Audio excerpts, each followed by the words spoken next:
Olá pessoal, tudo bem? Tamar aqui. Por que o povo de Israel ficou peregrinando por 40 anos no deserto e não tomou posse logo da terra prometida? Havia um caminho mais fácil para a terra prometida que não fosse pelo deserto?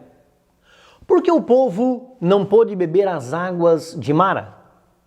A desobediência dos hebreus trouxe-lhes uma consequência que muito provavelmente você não saiba. Fique comigo nesse vídeo.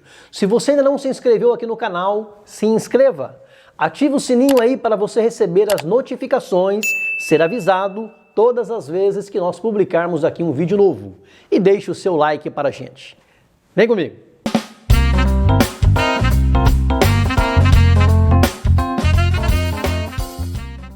Quando o povo de Israel peregrinava no deserto, a arca do concerto do Senhor, que representava a presença de Deus, era levada diante deles e Deus lhes dava a orientação para encontrar lugar de descanso. A nuvem do Senhor ia sobre eles, lhes fazendo sombra no deserto.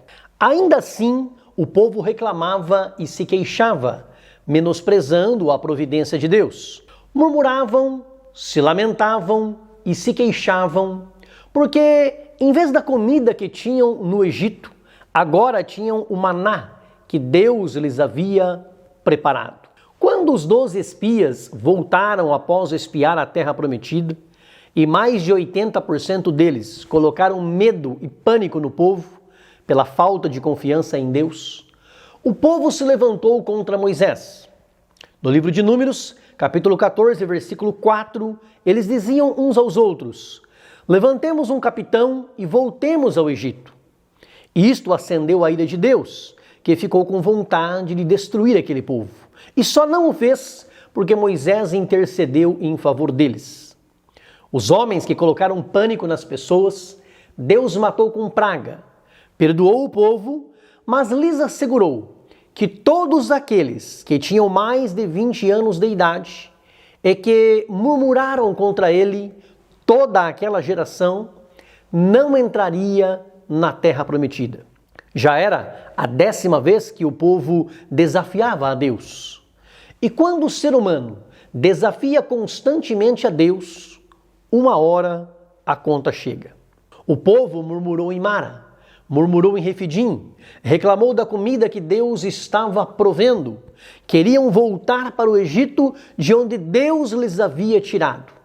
Não tinham fé que Deus prepararia a água na hora que precisassem. Se levantavam contra Moisés e Arão. A murmuração, o rumor sem fundamento, o boato, o falatório, o mexerico, o fuxico, a intriga, o disse-me-disse, é algo abominável para Deus. Toda uma geração pereceu no deserto por conta desse pecado. Todos estiveram debaixo da nuvem de Deus no deserto. Todos passaram pelo Mar Vermelho quando ele se abriu. Todos comeram do maná que Deus enviou. Todos beberam da água que Deus fez sair da rocha. E a rocha era Cristo. Porém, porque desafiaram a Deus, o Senhor não se agradou e eles ficaram pelo caminho. Não herdaram a terra prometida.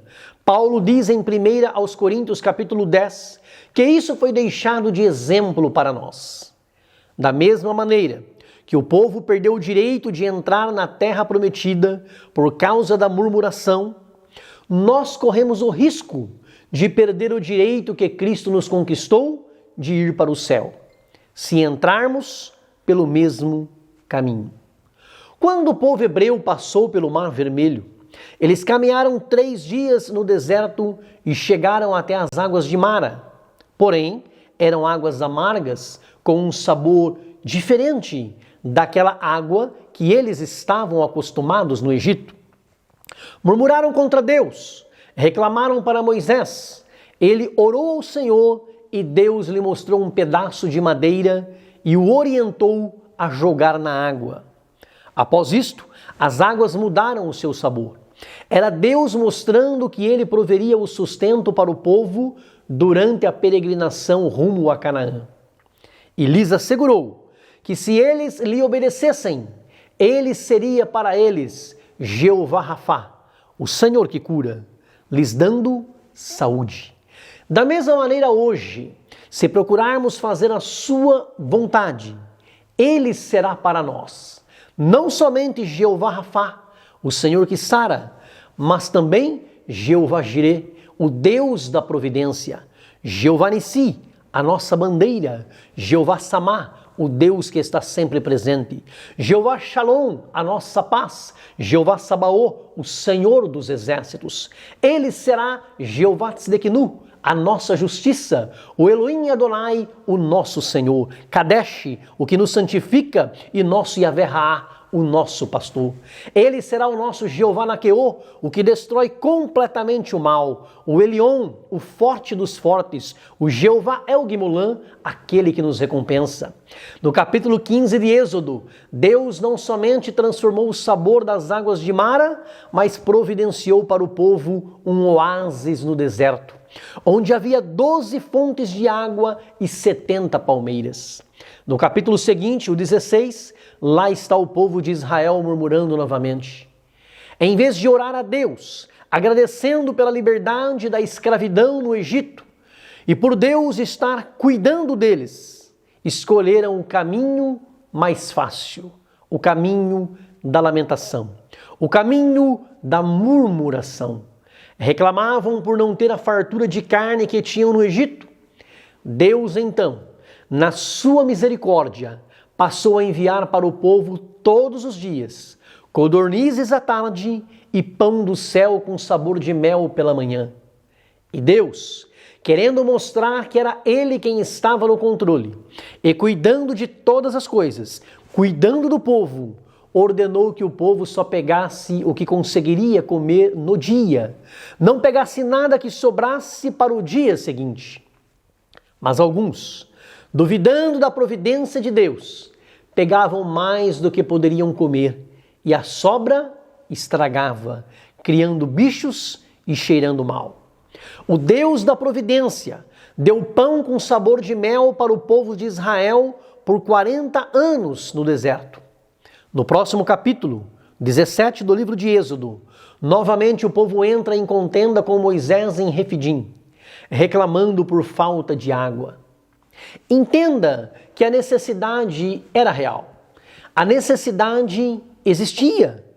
Porém, a postura que Deus queria do seu povo era que confiassem, orassem a Ele e pedissem a sua providência. Em nenhum momento a Bíblia registra que isto ocorreu. O povo preferia ficar reclamando e murmurando da situação em que Deus os havia colocado e questionando se Deus estava com eles ou não. Deus fez sair água da rocha e deu para o povo beber. Em Números, no capítulo 13, Deus ordenou que Moisés enviasse 12 homens, um líder de cada tribo de Israel, para que fosse sondar a terra prometida antes de tomar posse. Era a parte que cabia a eles na execução do plano de Deus. A missão era verificar se a terra era boa ou não, se a segurança era reforçada ou não. Como era o povo da terra? Pouco ou muito? Forte ou fraco? Mas dentre os 12 espias, somente 2 voltaram destemidos e com uma mensagem encorajadora: Oséias e Calebe. Oséias era da tribo de Efraim e Calebe da tribo de Judá, as 2 tribos melhor representadas. A Oséias, Moisés passou a chamar de Josué, ou Joshua, do hebraico Yeshua, do grego Jesus, do latim Jesus, que significa Javé salva. 10 espias influenciaram negativamente o povo por sua falta de fé. Quantas pessoas que preferem ser pessimistas em vez de confiar em Deus. São pessoas do contra, que torcem para o jacaré no filme do Tarzan, navegam contra a corrente, preferem influenciar negativamente no lugar de arregaçar as mangas e somar esforços para fazer as coisas darem certo. Cuidado com a maioria. O fato da maioria estar fazendo não quer dizer que está certo.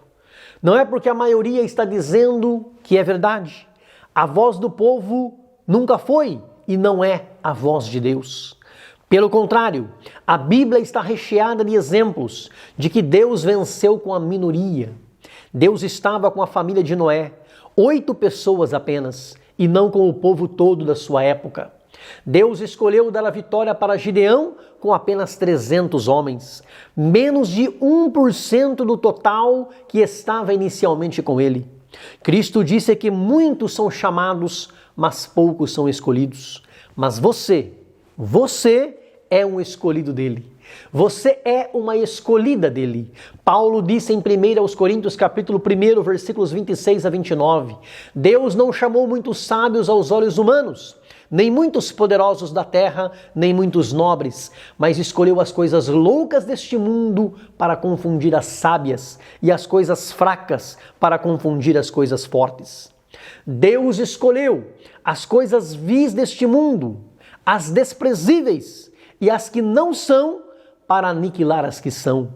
O mundo não te dá nada, fique em paz. Deus te escolheu. O que Satanás tenta fazer sempre que tenta o ser humano é inverter os valores. O que Deus disse para Adão e Eva que era mal, comer do fruto proibido, Satanás disse que era bom. O que Deus disse sobre a terra prometida, uma terra boa que mana leite e mel, os espias foram seduzidos para dizerem que era ruim. Uma terra que consumia os seus moradores. Cuidado! O que Deus diz que é bom, Satanás e o mundo dizem que é mal. E o que Deus diz que não presta, o inimigo das nossas almas e o mundo vão tentar mostrar que é maravilhoso. Deus não tirou o povo do Egito para desanimá-lo ou matá-lo no deserto. Se o Senhor quisesse fazer isso, teria feito no Mar Vermelho, ou levado o povo por um caminho mais perto, pela terra dos filisteus, onde enfrentariam guerras. O plano era que o povo entrasse na terra prometida, mas a geração má e rebelde ficou pelo caminho por desobedecerem, tentarem e murmurarem contra Deus. Mas Deus levantou uma nova geração para tomar posse da promessa. Deus quer que você chegue à terra prometida. O céu está reservado para você. Você não vai ficar pelo caminho, mas para isso, não entre pelo caminho da murmuração e não tente a Deus. Confie na sua provisão. Cristo disse em Mateus capítulo 7, versículo 21, nem todo o que me diz Senhor, Senhor, entrará no reino dos céus, mas aquele que faz a vontade de meu Pai que está nos céus. Procure fazer a vontade de Deus, creia nele e seja mais grato a ele. Deus te abençoe, meu querido. Grande abraço, beijo no coração, fica com Deus.